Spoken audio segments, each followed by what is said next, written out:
empreendedor que já fundou e cofundou 7 empresas. Foi diretor global de jogos da BlackBerry e é cofundador da Blueback, uma empresa de software móvel que já tem 35 anos. É também angel investor e conselheiro de várias empresas das áreas de inteligência artificial, viagens, publicidade e jogos. O futurista Volker Hirsch, ele estive há pouco a tentar perceber como é que se diz o nome dele ali com o próprio trás, vem falar-nos de como tudo está a acelerar à nossa volta.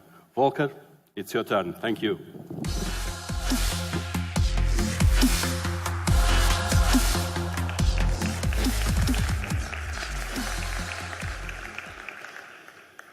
Hi.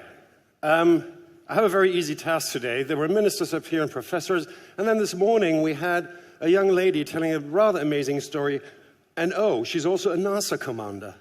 So what on earth? What am I going to do? So to start, this is the question I was asked to answer, and this is the only way I can get Matt Damon onto my slides. But so the question was, is technology leading the way here? And I undertook a lot of research for this, and I came up with that. The answer is yes. So when you look back only about 10 years, these were the largest companies in the world by market capitalization. In 2017, they got all replaced by technology companies. By September 2018, this is hand research by me, they got even larger, and the gap is even bigger. So that's my answer. Thank you. But no, so when we look at what are actually these companies doing, and when you look at it, Apple, Amazon, Google, Facebook, they're all actually very, very different companies from where they started. But when you look at what they're doing today, you will see the term software and services across all of them. And what that means is, at the very, very heart of what all these companies are doing is data. So when I got there, I thought, what is this data thing? How much do we have this? Because data is this invisible thing, right? We can't see it. It's around us. We're using it every day, and it impacts our lives already a lot. But then, so what I did is I went onto the internet, as one does, and I asked Google. I said, okay, Google, what data do we have? And the internet, it turns out, had IP traffic last year, so exchange of information over the internet, to the tune of 1,250 exabyte. Are you impressed? I can't see you, but I hope you are. Now, I asked myself, what on earth is an exabyte? Does anyone know? Hands up. Come on, any scientist should. So an exabyte is a very, very large number. It's 10 to the power of 18. And we still have no idea what that means. Therefore, there's a pretty picture behind this. This is a picture of the Library of Congress. The Library of Congress in Washington, D.C. is the largest library in the world. Unless you believe the Brits, they think they have about 5 books more. Now, you could store the entire content of the Library of Congress on 1 exabyte. 100,000 times over. Now, this is, of course, not where it stops. By 2025, it is estimated that we will generate data to the tune of 180,000 exabyte, or 180 zettabyte. And because, again, we have no idea what that might mean, I brought you a dinosaur. Plus my amazing Photoshop skills, because this dinosaur actually had a MacBook. Now, if just before getting extinguished, this dude would have pressed download on a file of that size, that download would complete roughly today on normal broadband speeds. So I come to you from very close to where this thing is. And NASA astronauts know this, because Jodrell Bank, or this is the Lowell telescope there, was at its time the largest radio telescope in the world, and this is from where they monitored the Apollo missions. Interestingly, it's also where the Russians monitored the Sputnik missions.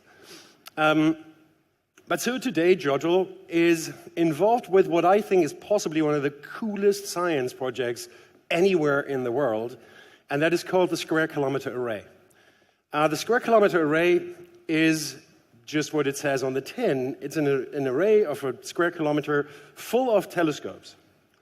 And they built two of those, one in the northwest of Australia near Perth, and another one somewhere in South Africa. They chose those sites for their radio silence. There are no signals from humans, mobile phones, light, whatever pollution, none of this. And then the guys at Jodrell Bank, which is part of the University of Manchester, it is their task to handle the data of what these telescopes will generate. And there is a lot of it. Because the moment these telescopes are being switched on, the data output of this planet will increase by a factor of 4. So I asked one of the professors who was running this, and I said, how do you do this? Can I have a look at your hard drive? I mean, how do you store this much data? How do you transport it? You know, on a USB stick? Like 5 times or 4 times the entire internet for a whole year? No, you can't. And his answer was, I'm simplifying a little bit, but his answer basically was, we have no idea. We don't know. They have to throw away a lot.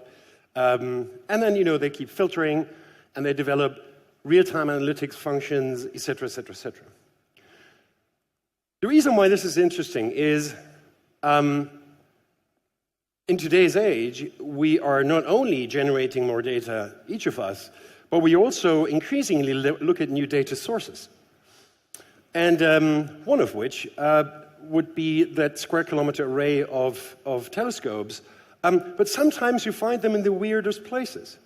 This is a picture of the great city of Osceola in Arkansas. But in Arkansas, where you would not actually expect, let's face it, to find anything super exciting, but in Arkansas there is a steel mill, Big River Steel. And Big River Steel, when you go to their website, this is what you see. Because they basically see themselves as a technology company. And the CEO compared his steel factory. I mean, we're talking, what? I mean, does it get any more traditional than that? And he said, well, look, it's like a driverless car. At the start, the factory is basically dumb and doesn't know what it's doing. But the more we produce, the more it learns, and then at some stage, it gets really, really smart. So their entire factory, with the help of a company called Noodle, is now put onto AI. But, and given that we are here in Portugal, you too have a factory. Well, you have many factories. You have a company that does something very, very similar already. I did a talk 2 weeks ago for them. They're called BA Glass. Do you know them? Because I didn't. They make bottles, lots of them, billions of bottles every year. And they are deploying sensors in their factories, which then allows their planning department, with the help of AI algorithms, to actually streamline production, etc. And this is a bottle maker. Who would have thought that? What we're seeing then is, you all probably know this graph, the exponential growth, Moore's law, blah, blah, blah, blah, blah. Number of transistors on a chip doubles every 18, 24 months is no longer really true. We know that, but squarely speaking, it just is short for enormous growth. Now, the dangerous thing of a graph like that is, of course, that when it's down there at the bottom left, you know, it doubles every single time, but you can't see anything. You know, it looks like a flat line, but it doubles. It's just that the numbers are so small. But once you're at 1, it only takes about, whatever, 6 flops or so, and you're at 100. So then it goes really, really quick, which is something that we need to bear in mind, because the moment we actually start seeing it, we're up for a really, really fast ride. Now, what we're seeing today is we've been living with that graph when it came to computing powers and speeds for quite a while. But now it turns out we also deploy the same thing for data capture and for data sources. A lot of what we're hearing about in Industry 4.0 is exactly that, right? We're starting to equip machines with sensors, and yes, in case you're wondering, the machines are indeed coming. What I find much more interesting is every machine is a data node in a network. And the reason why that is important is this law, and this is an actual law. This is not Moore's quasi-law. Does anyone know this? It's actually quite reasonably famous. It's a quadratic graph. It says that the value of a network is the square of its nodes. And this was formulated by a chap called Metcalfe, who wanted to convince people that it would be a great idea to have a standard socket for Ethernet. And this is how he explained it at the time. So if you have two nodes, there's only one line between them, but as you double them, they basically, the value that you gain from that network and the value of the connections that you gain rises quadratically. Now let's look how the whole industry thing started. This was the original Ford factory before they went full down automation. This is the Tesla factory today. It's quarter end, so they're working flat out now. That is all quite familiar to us. We've been living with this for decades and decades and decades, and it doesn't really sound that new. Now we're also seeing this stuff happening in warehouse logistics, for instance. So the little orange things, they're robots. This is an Amazon warehouse, and the robots were acquired. The company, Kiva, was acquired by Amazon, who have already deployed more than 100,000 of them in their warehouses. Now, what happened is that the order fulfillment actually didn't just increase by like 4%, 5%, something. No, by a factor of 4. That is why you can, do overnight shipping on Amazon. Now, the same is true for very large boxes. So it's not only if you order a pen on Amazon, it's also if you order 1 billion pens in a shipping container. This is the port of the city where I grew up in Hamburg, and it is largely automated today. But robots are actually a lot closer to us. Does anyone of you have those? Come on. Really? People. That is a robotic vacuum cleaner, and it's super helpful because it just rolls around and cleans your apartment or your house whilst you're out. You can tell it, look, it's not in the evenings when we're watching TV, and it will learn. And then it runs around, and if it runs low on battery, it plugs itself in, and it's really quite handy. And if you go on the internet, on YouTube, cats love it. They ride on it. But this could be your next policeman. It's faster than Usain Bolt. You don't outrun this one. This robot's about 5 years old. Boston Dynamics, who are building this, they're a hell of a lot further ahead. And if you want to take it a notch darker, this is basically what a killer drone will see if it looks for you. And it can find you. And if you have access to the darknet, this is a commercially available drone. You could buy this today. Some robots are a bit weird. I saw this earlier this year at a conference in London. It's a robotic race car, like a self-driving race car. And I'm thinking, what's the point of that? Why'd you drive a race when you don't have drivers? There's no competition in that. Unless you, of course, would say, the next Lewis Hamilton will actually be a software engineer. Because then it depends on which engineer can write the most effective algorithms to make this thing drive around a track in Estoril, maybe, as fast as possible. Now, back to the industrial robots, though.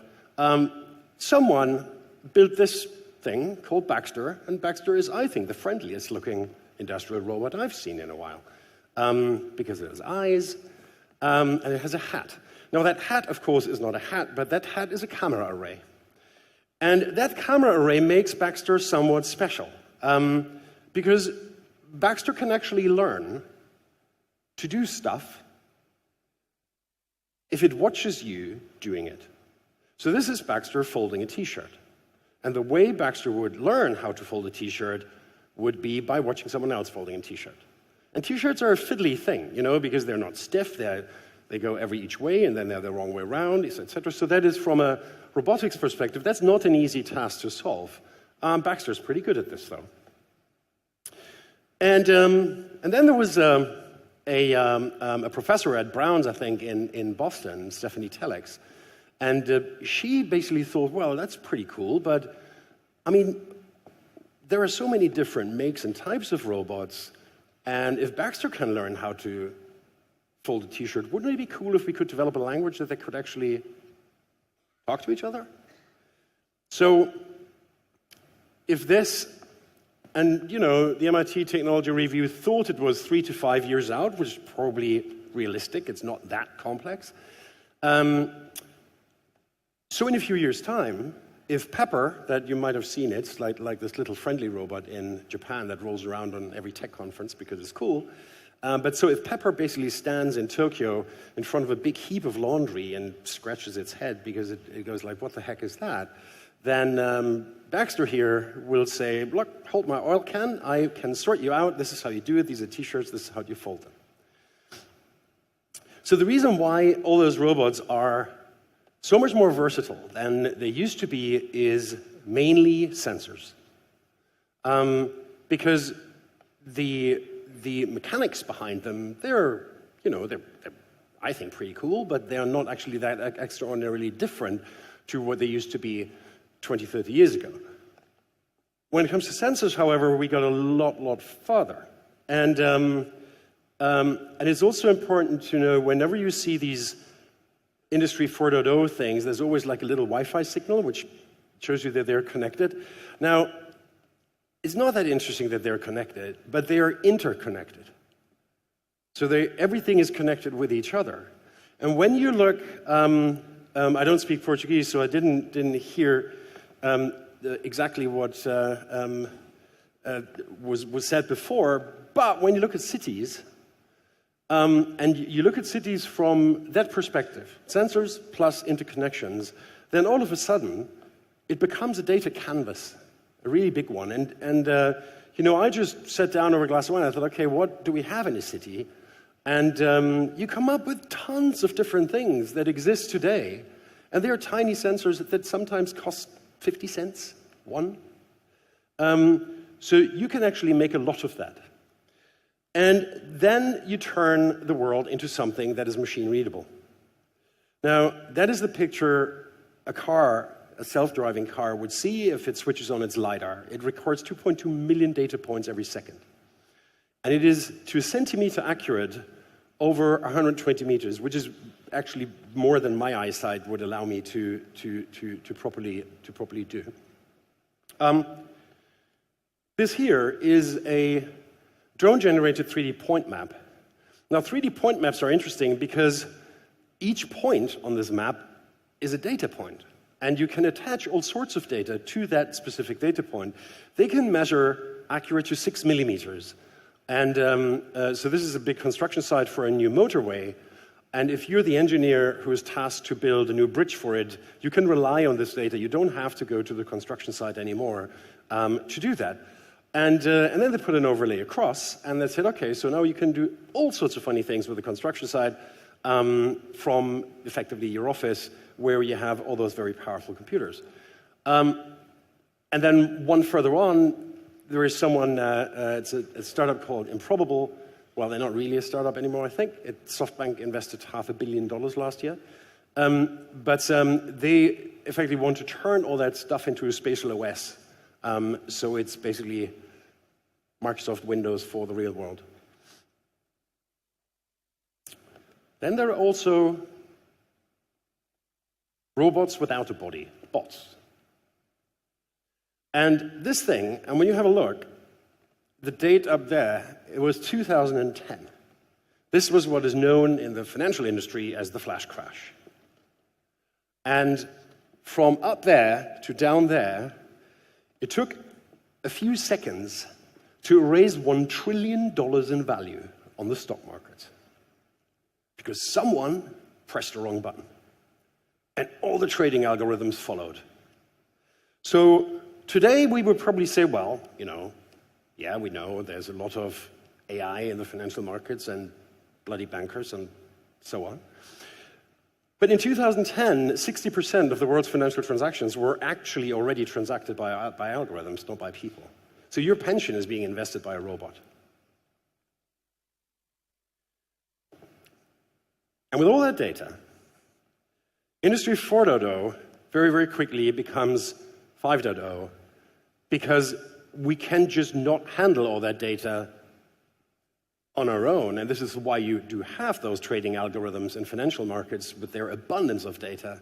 So let us look at artificial intelligence, or AI. Now, most of you are probably younger than I, but when I grew up,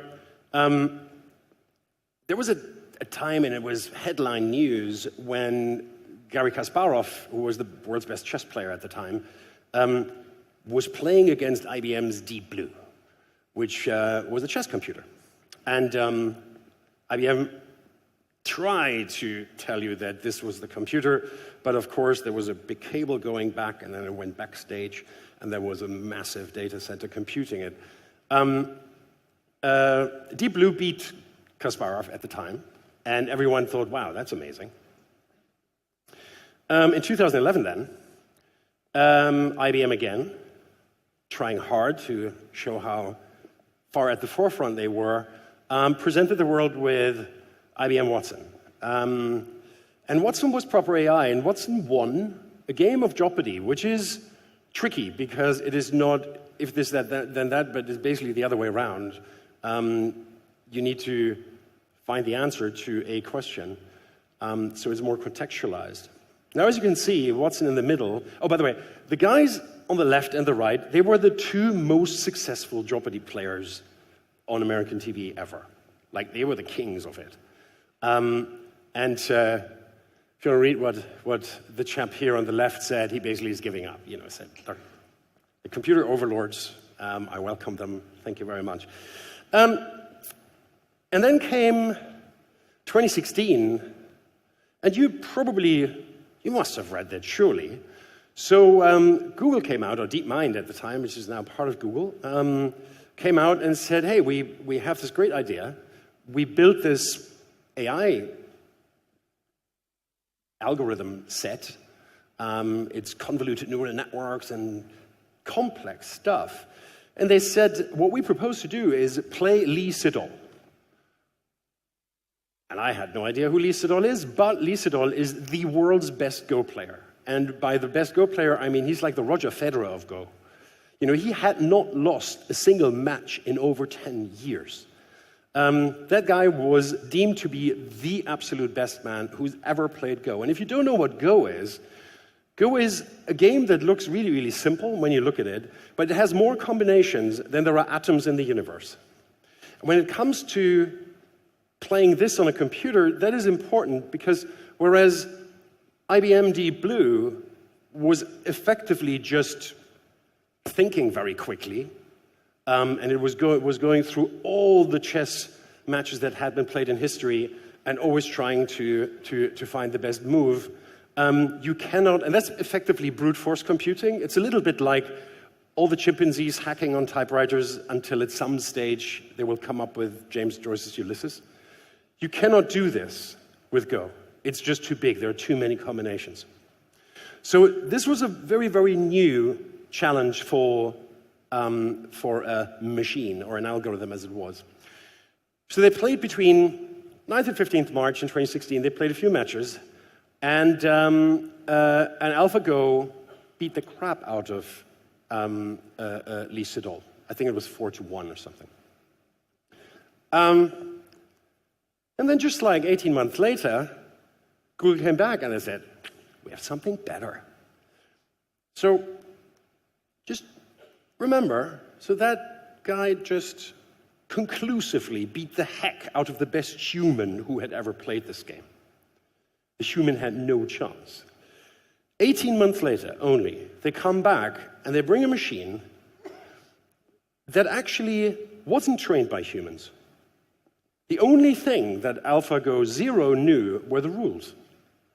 And then it played a little bit against itself.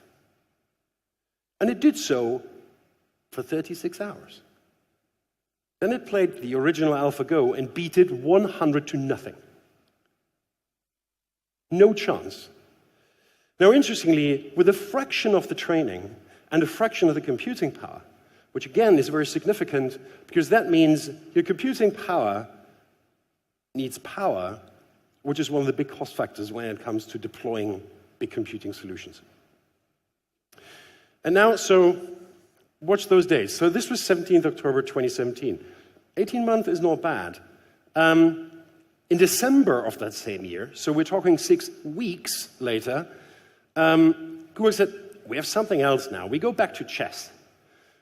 But now that we've established that our algorithms beat every human, goodbye humans, we actually now decided to play our AlphaZero, as they now only call it, against Stockfish 8. Stockfish 8 is the best chess computer in the world. It's a ranking world champion. It holds the highest ELO points, or whatever they call these things, that ever anything playing chess had achieved.